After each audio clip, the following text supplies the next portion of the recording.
ವಿಶೇಷವಾಗಿ ನಮ್ಮ L D ಭಾಗವಹಿಸಿ ಮತ್ತು ನಮ್ಮ ಮಾಂತೇಶ್ ಹರ್ತಿಯವರು, ನಮ್ಮ ರಾಜು ಅಂಕಲ್ ಮತ್ತು ಹಳ್ಳಿ ಈ ಸಂದರ್ಭದಲ್ಲಿ ಉಪಸ್ಥಿತ ನಮ್ಮ ವಿಜಯ ಮಾಂತೇಶ್ ಕಟ್ಟಿಗೆ ಮತ್ತು ಎಲ್ಲ ಅನೇಕ ವ್ಯಕ್ತಿಯವರೇ ಹಾಗೂ ಎಲ್ಲ ಪಾದಯಾತ್ರಿಗಳೇ, ಇವತ್ತು ಏನಿವತ್ತು ಈ ರಾಜ್ಯದಲ್ಲಿ ನಡೀತಿರುವಂಥ ಒಂದು ದೊಡ್ಡ ಷಡ್ಯಂತ್ರ, ಉದ್ದೇಶಪೂರ್ವಕವಾಗಿ ಆರೋಪ ಇರಲಾರ್ದೆ ಆರೋಪವನ್ನು ಮಾಡ್ತಾ ಇದ್ದಾರೆ.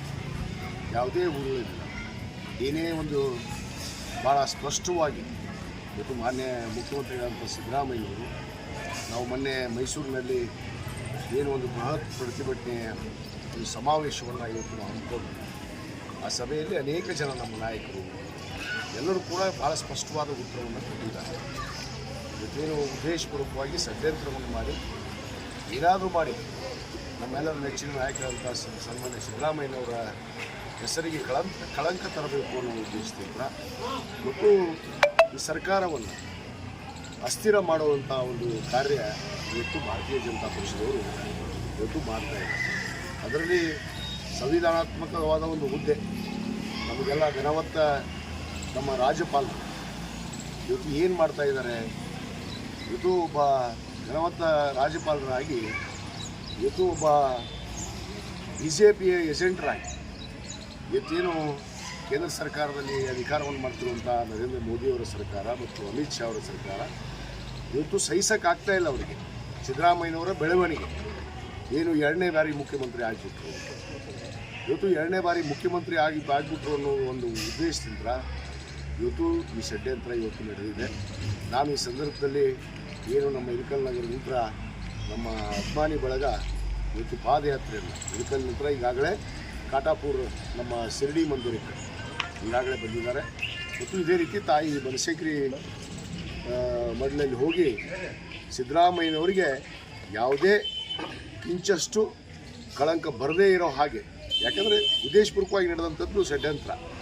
ಆ ಕಾರಣಕ್ಕೆ ತಾಯಿ ಬನಶಂಕರಿಯಲ್ಲಿ ಹೋಗಿ ಅವರ ಪಾದಕ್ಕೆ ಇವರು ಮಾಡ್ತಿರುವಂಥ ಹುನ್ನಾರದ ಬಗ್ಗೆ ಪೂಜೆಯನ್ನು ಸಲ್ಲಿಸಿ ನಮ್ಮ ಸಿದ್ದರಾಮಯ್ಯನವರು ಇನ್ನೂ ಆರೋಗ್ಯ ಭಾಗ್ಯ ಮತ್ತು ಅಧಿಕಾರ ಭಾಗ್ಯವನ್ನು ಮತ್ತು ಅವರು ಮುಖ್ಯಮಂತ್ರಿಯಾಗಿ ಮುಂದುವರಿಬೇಕು ಅನ್ನೋ ಒಂದು ಉದ್ದೇಶದಿಂದ ಇವತ್ತು ನಮ್ಮ ಯುವ ಬಳಗ ಇಳಕಲ್ ನಗರ ನಂತರ ಎಲ್ಲರೂ ಕೂಡ್ಕೊಂಡು ಇವತ್ತು ಪಾದಯಾತ್ರೆ ಮುಖಾಂತರ ಇವತ್ತು ಬದಾಮಿಗೆ ಹೊರಟಿದ್ದಾರೆ. ತಾಯಿ ಬನಶಂಕರಿ ದೇವಿಗೆ ಮಧ್ಯದಲ್ಲಿ ಈ ಪಾದಯಾತ್ರೆ ಮಾಡುವಂಥ ಸಂದರ್ಭದಲ್ಲಿ ಇವತ್ತು ನಮ್ಮ ಶಿರಡಿಯ ಸಾಯಿಬಾಬಾ ಮಂದಿರಕ್ಕೆ ಕೂಡ ಇವತ್ತು ಪೂಜೆಯನ್ನು ಸಲ್ಲಿಸಿ ಇವತ್ತೇನು ಆ ಸಾಯಿಬಾಬಾನ ಅಲ್ಲಿ ಕೂಡ ಪ್ರಾರ್ಥನೆಯನ್ನು ಮಾಡಿದ್ದೀವಿ. ಎಲ್ಲರೂ ಕೂಡ್ಕೊಂಡು ನಾವು ಪ್ರಾರ್ಥನೆಯನ್ನು ಮಾಡಿದ್ದೀವಿ.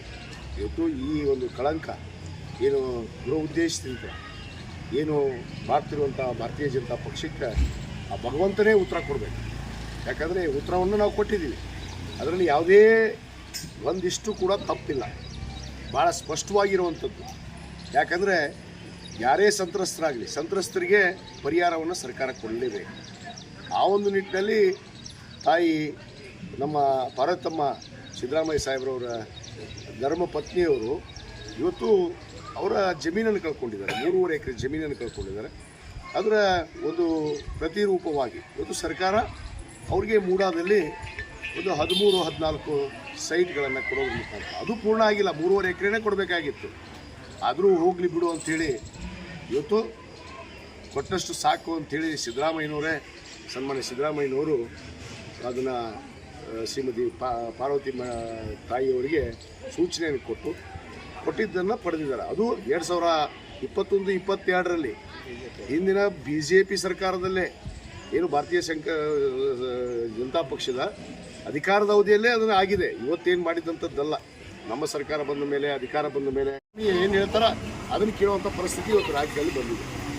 ಯಾಕಂದರೆ ಕುಮಾರಸ್ವಾಮಿ ಕೇಂದ್ರ ಮಂತ್ರಿ ಆದರು, ಏನು ಯಾವ ಸರ್ಕಾರದಲ್ಲಿ ಆದರೂ ಇವರು ಜಾತ್ಯತೀತ ತಳವಾದ ಮೇಲೆ ಕಟ್ಟಲಾದಂಥ ಪಕ್ಷ ಅಂತ ಭಾಷಣ ಮಾಡ್ತಾರೆ.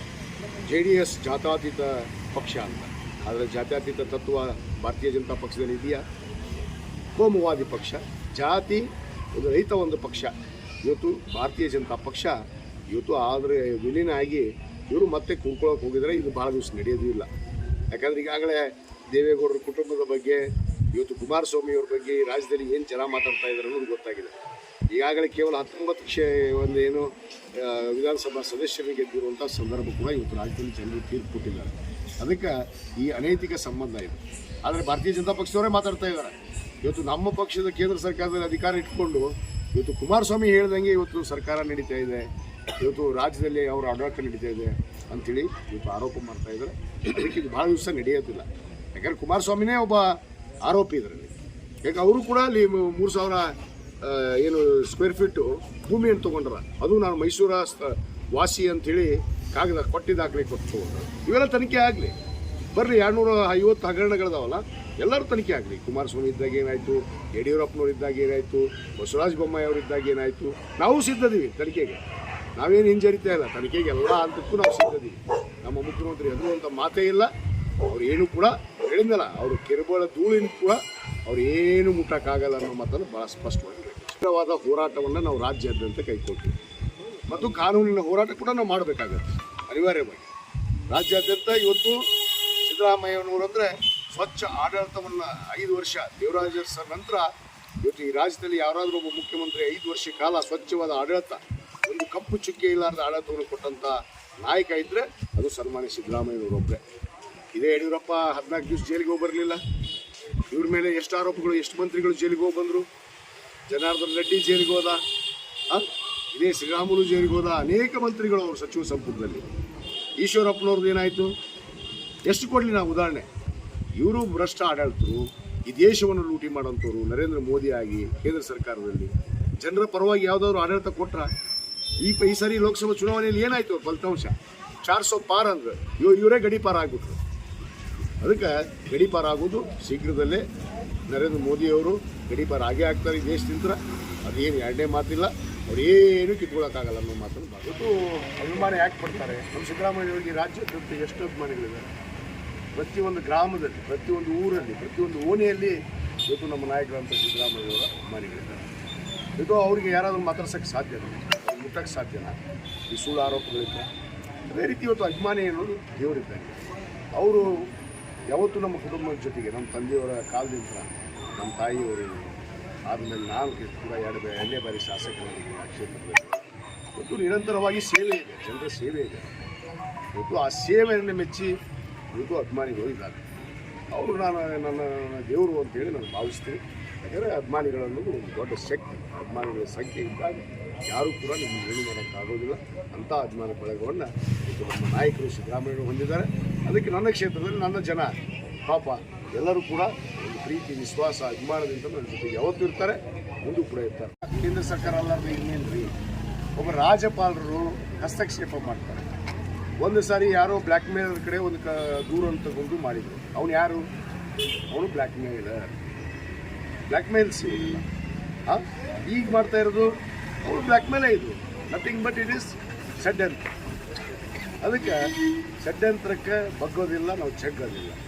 ಅಂಜೋದು ಅಳ್ಕೋದು ಸಾಧ್ಯನೇ ಇಲ್ಲ. ಇವ್ರು ಏನು ಕಿತ್ಕೊಳ್ತಾರೆ ಕಿತ್ಕೊಳ್ಳಿ, ನೋಡೋಕೆ ನಾವು